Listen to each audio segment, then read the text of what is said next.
Halo Sobat Misteri, hari ini saya akan menerangkan tragedi pembantaian brutal Talangsari, Lampung, 7 Februari 1989. Pagi itu, 7 Februari 1989, kabut tipis menyelimuti Dusun Talangsari 3 di ujung Lampung.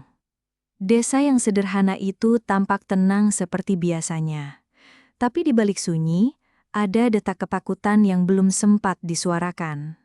Pemerintah sedang gencar memberlakukan asas tunggal Pancasila, dan di dusun kecil ini, sekelubuk warga yang menolak tunduk pada kekuasaan sedang menunggu takdir paling kelam dalam hidup mereka.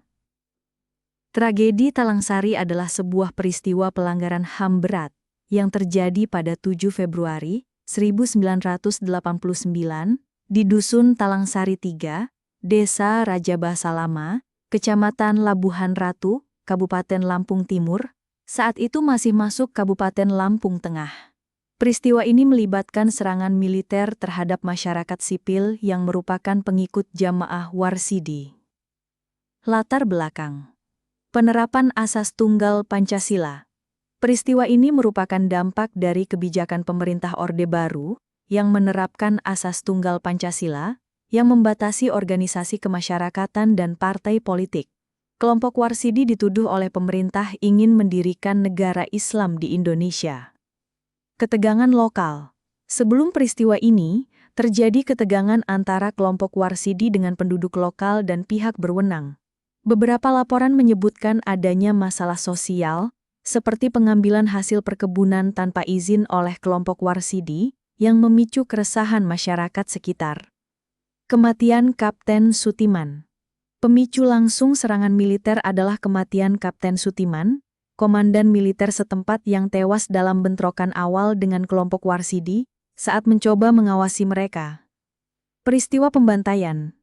Pada tanggal 7 Februari 1989, sekitar pukul 4 pagi, militer di bawah komando Korem Garuda Hitam 043 yang dipimpin Kolonel Henry Priyono, menyerbu Dusun Talangsari 3. Penyerangan dilakukan dengan menyasar jamaah pondok pesantren pengajian Warsidi. Laporan dari berbagai sumber menyebutkan bahwa serangan ini dilakukan tanpa peringatan, bahkan ada dugaan penggunaan bom napalm. Korban dan dampak. Jumlah korban dalam tragedi ini bervariasi tergantung sumbernya. Sumber Komnas HAM. Penyelidikan Komnas HAM pada tahun 2008 melaporkan bahwa 130 orang terbunuh, 50 orang ditahan dan disiksa, dan 77 orang digusur. Sumber Kontras. Penyelidikan Kontras pada tahun 2005 memverifikasi 27 kematian, tetapi juga menyatakan bahwa 78 orang dinyatakan menghilang secara paksa, 23 orang ditangkap tanpa alasan, 25 orang diadili secara tidak adil, dan 24 orang digusur. Sumber laporan lain.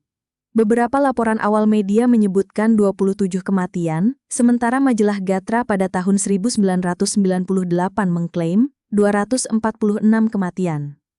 Selain korban jiwa, banyak warga yang disiksa, ditangkap, dan ditahan secara sewenang-wenang. Rumah-rumah dibakar dan dusun tersebut sempat disebut dusun mati. Para penyintas dan keluarga korban juga mengalami diskriminasi dan kesulitan dalam mendapatkan keadilan dan pemulihan. Status kasus.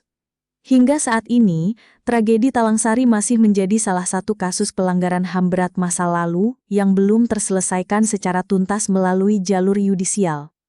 Meskipun ada upaya rekonsiliasi atau deklarasi damai, banyak korban dan aktivis HAM yang menuntut keadilan melalui proses hukum dan pertanggungjawaban bagi para pelaku.